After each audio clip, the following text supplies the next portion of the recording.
Larry Holder, Josh Katzenstein here with you outside the Saints practice facility. Saints wrapped up their third week of OTAs. Of course, next week is their last week of early off-season workouts. They have the mini camp. And Josh, some things standing out to me in today's practice. I think it was the defense. Look, they had the 2-minute drill at the end, and Drew Brees got picked off by Marshawn Lattimore, and Chris Banjo intercepts Tom Savage. And obviously, we've seen the penchant, at least the increased penchant of takeaways by the secondary, and just kind of another good sign for that unit. I mean, when you're intercepting Drew Brees, you're doing something right. Yeah, absolutely. And there was some good play up front, too. Alex Anzalone had a tackle for loss in one of the periods. Marcus Davenport, I think it was second or third team defense, but I'm pretty sure Davenport would have gotten credit for a sack on one play.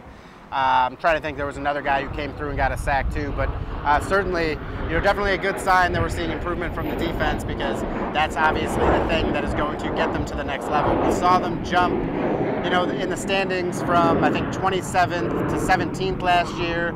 If you, climb 5 more spots, that could be the equivalent of 1 or 2 more wins, and all of a sudden you're talking about a totally different team. And also a good sign on the injury front. We got to see A.J. Klein participate in team drills. He's trying to come back from the groin injury he sustained last year, had a sports hernia procedure, and so a good sign for him getting back onto the field. Definitely, and a couple guys that stood out on offense. Mike Thomas, not sure if you've heard Stunning. of him. Pretty good football player. He had one catch today where Ken Crawley was just draped all over him. And I actually asked Mike, I was like, what's your mindset? Like, do you just pretend like the guy's not even there? Because that's what it looked like he was doing.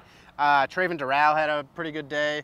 He was the target on that Marshawn Lattimore pick, but up until then, he'd made a couple of really nice catches. And there was Tommy Lee Lewis caught a 60-yard bomb from Drew Brees, somehow beat the coverage. Looked like there was a miscommunication between Marcus Williams and Ken Crawley. But, for the most part, like Larry said, the defense won the day. Yeah, absolutely. So, all right, we got one more week of the offseason, and then they rest until training camp at the start of August and end of July. So, but, of course, we got one more week of minicamp. We will be covering all of it all next week. So check out all of our coverage of all things Saints at NOLA.com and in our print editions of the Times-Picayune. For Josh Katzenstein, I'm Larry Holder. Thanks for joining us.